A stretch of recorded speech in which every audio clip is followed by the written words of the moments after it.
Howdy everybody, welcome back to Marketing. I'm Professor Martin coming to you from the headquarters in Wilmington, Ohio. In our video today, we're going to be talking about the elements of a marketing strategy. And I've got, as an example lined up, we're going to be using Yeti. You may remember in our last video, we went out on a Mountain Dew run to kind of talk about what is marketing. Well, I've got the Yeti filled up with Office Mountain Dew, and we're ready to go. So we're going to use that as our example as we walk through the elements of a marketing strategy. Now, a marketing strategy is going to kind of consist of two components here.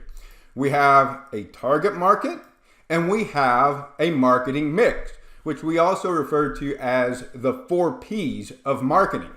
And so we'll break both of those down one by one, using Yeti as our example. So before we get too deep into the weeds here, I want to talk about what kind of people like Yeti products. And I want you to take a moment, maybe pause the video and kind of close your eyes and imagine the type of person that likes a Yeti product. Now you might say, oh, Professor Martin, that sounds like you're asking me to stereotype people. I don't want to stereotype. No, you need to. That's what we do in marketing. We stereotype people, all right? And so close your eyes and imagine the stereotypical person who would buy a Yeti product. What are you envisioning? What type of person? Who are they? What do they like to do? How old are they? What are they all about? So take a moment, imagine that. All right, hopefully you've got a mental image in mind. I went to Yeti's website and I pulled off a few photos. And I'm just going to go ahead and share them with you. If you take a look at the photos here, does it kind of match up with the mental imagery that you had? Younger, millennial generation type people, outdoors enthusiasts, adventure seeking, fun loving, that kind of thing. That's kind of what we see here. And this is not just, somebody going to their local state park picnic area. And these are people who are serious outdoor enthusiasts, out in exotic locations, doing outdoor type stuff. Okay? And take that one step further, a few more photos off the website. If we take a look at some of the imagery here, you can again see people enjoying the outdoors. But if you look at the different items in the photos, I'm just going to take an example down here in the bottom right-hand corner.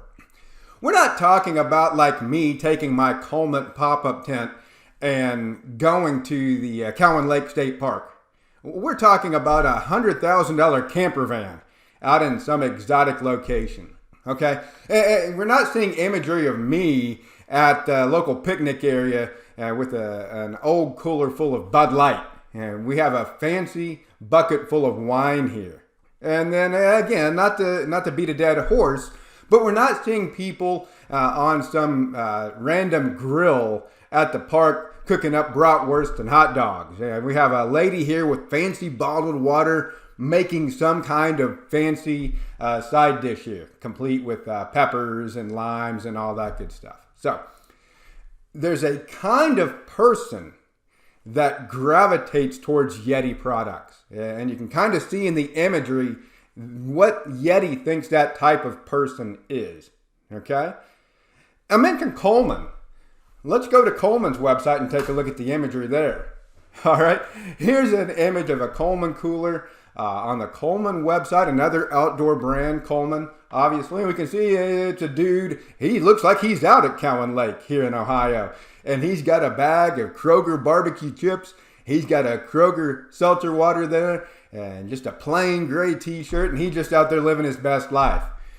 And you compare and contrast that with Yeti. It's obvious that the two different brands are going after a different market, right? You see that? Look at the price on the cooler for Coleman. $52.99. It's on sale. Marked down from $74.99. We go to Yeti and look at basically Yeti's similar size cooler. $500. Holy cow. You're talking about a 10 times price difference there, right? Definitely going after two different markets there, Coleman and Yeti. Now, I will say, before you all think I'm some kind of a rich yuppie, Now, I didn't pay $500 for my cooler. I got it on sale at Dick's Sporting Goods because nobody wanted the purple model. I bought the purple model. It was on sale, and I affectionately named it the Purple People Feeder. And so that's how I ended up with my Yeti. All right, I did not pay $500 for my cooler. I would never do that. I'm way too much of a cheapskate for that. But the point remains, Yeti, Coleman, going after two different segments of the market. And Yeti he's kind of become like almost like a lifestyle for some people. I get on Reddit and I see people who literally collect Yeti. And you can see people buy multiple coolers of basically the same size. And there are people who will buy the drinkware and put it on a shelf in their living room. I've never seen that with Coleman. I've never seen anybody with a Coleman drinkware collection before, or a mess of 8 different Coleman coolers. All right, and so Yeti has definitely become kind of this lifestyle almost for some people. So back to the idea of a target market. Your target market is the group of people toward whom you're aiming your marketing efforts and ultimately your product or your service. Who are you envisioning as your customer? Who are you trying to get to buy your product or service? What is that group? For Yeti, you think about a few of those characteristics that we saw back in the photos that we looked at. We're talking about a higher income group, middle to upper income level, maybe professional, white collar, urban and suburbanites, adventure and outdoor enthusiasts, and then finally, maybe without kids. Now that I have a kid and I've got a Yeti, so that doesn't mean a person with kids is prohibited from buying the brand. But if you look at the imagery on Yeti's website, it's obvious you didn't see any kids involved in any of that. All right, so we were looking for people in a target market that has a lot of disposable income.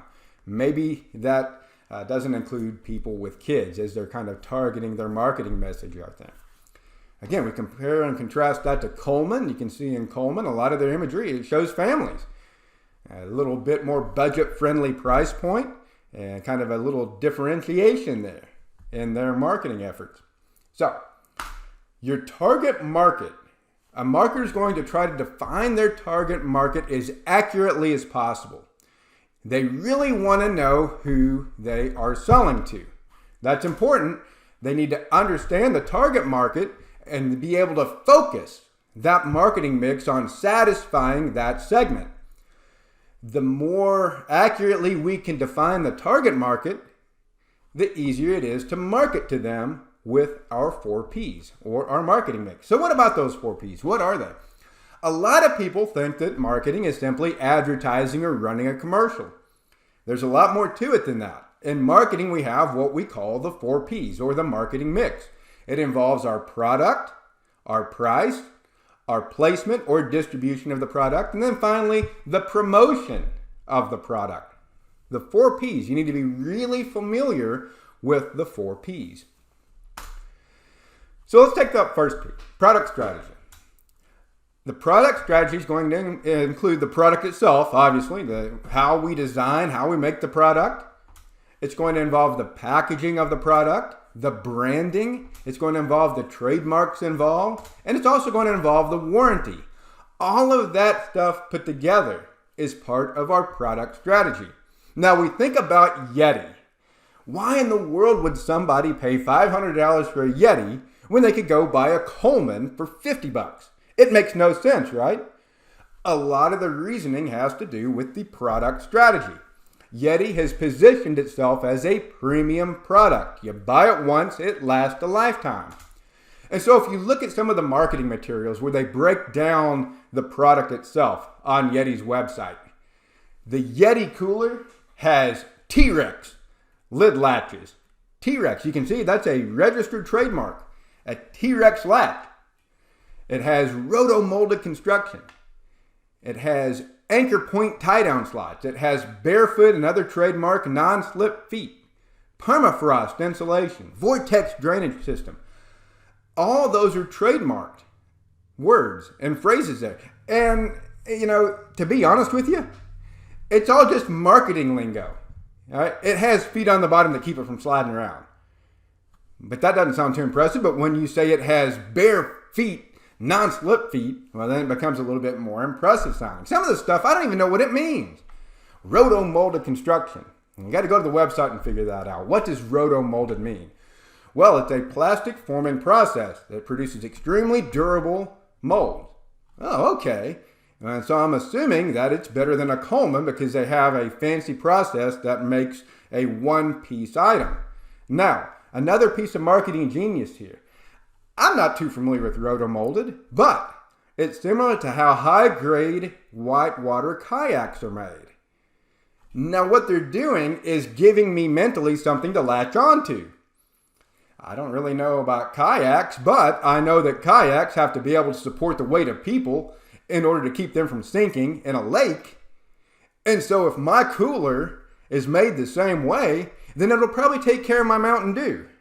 If a kayak can keep me from drowning, then that Yeti's probably going to keep my Mountain Dew nice and cold. You see the connection there? They're trying to relate a technical concept to something that I can latch on to as a layperson. How tough are Tundra hard coolers? Our roto-molded coolers are stronger than a grizzly bear. What? I can maybe once in a lifetime be camping somewhere where I need to worry about a bear. But they're going to use that as part of their product strategy, Yeti is. And if you go to their YouTube channel, you can see videos of bears trying to break into Yeti coolers. And so what they're trying to do is they're trying to distinguish in my mind as a consumer that this product, that this Yeti is made far better, far higher quality than a competing brand like Coleman. And they're going to try to convince me of that, so I will pay more money for it, right? Another part of their product strategy, I showed you the Reddit photos of all the people that had, 8 different coolers and all the different colors of drinkware. You can see, as part of their product strategy, they're going to release the exact same product in 4 core colors, and then they're going to swap out and have limited edition colors that they'll come out with different colors every single year to kind of give people the motivation to buy multiple coolers, maybe different sizes, maybe the same size. But the idea is part of their product strategy is going to be the actual color of the product. Another part of their product strategy, the idea that if I buy that cooler, I can put ice in it and that ice will remain in the cooler for days on end. I can put ice in it and the ice will be in there for 4 days and it will keep. And it'll keep everything cold. And that's part of what they're trying to market. And then finally, I mentioned warranties before. There's a 5-year warranty. So as a consumer, I can buy that product and feel confident that Yeti will take care of me for up to 5 entire years if I have any problems with that product. So everything that Yeti is doing is revolving around creating that imagery of a very high quality product in the minds of a consumer. And now you'll run across people that say, it's a cooler. It needs to keep hot dogs cold for 8 hours and that's it. I don't need all that. To that, Yeti would say, that's fine. You're not in our target market anyway. We're after people who want to pay the money for what they perceive to be a superior product. So, second P, pricing. The method of determining a profitable and justifiable price. If you look at our Yeti coolers, a lot of times they'll have what we call kind of price lining. They'll have different models and all carrying different sizes. And we look at the Tundra here, they have a 35, a 45, and a 65. And so a lot of times what happens is a company will have 3 or 4 different models. They know a lot of consumers will be like, I don't really want the cheapest one. It's too small. And I don't really need the biggest one either. And so I'm going to land right in the middle. A lot of customers will do that. In fact, if you go to like Lowe's and look at the lawnmowers, and you'll see the John Deere's sitting out front, and you'll see one that's like 8,000. You'll see one that's like 4,000, one that's like 2,000, right? There's a strategy going on there by the manufacturer. They know a lot of times people will gravitate towards the one in the middle, and that's really where they want to push people. That's where a lot of the profits are. So that Tundra 45, seeing the pricing strategy there. Obviously, Yeti isn't worried about people who think that Yetis are just too expensive. And they got a big enough market selling to people who think that there is a value there in buying something that might last a long, long time. But that's part of our marketing mix, determining what to charge people for our product. Next one, placement or distribution. How do we get the product into the hands of people? Now, I can go buy a Yeti at Ace Hardware. I can go buy one at Dick's Sporting Goods like I did. That's part of their retail channel placement. They got to decide what stores to go with and where to place that product. You know, they're going to place it in sporting goods stores. They're going to place it in hardware stores. They're probably not going to put it in Walmart because the premium brand of Yeti isn't going to work at Walmart, where people are often looking for the best deal or the lowest price. And so placement and distribution, decisions relating to how we get that product into the hands of the customer. I can buy directly from Yeti's website. If I do that, they've got to figure out how to get it to me, right? They've got to figure out how to ship it to me. So UPS, FedEx, whatever the case might be. So placement decisions, how do we get the product to the customer? And finally, promotion, the part that we think of when we think about marketing. The advertising part of it, communication to a firm's buyers about their products. And we look, Yeti has the social media going on. They've got a YouTube channel. They've got Instagram. They've got all that stuff.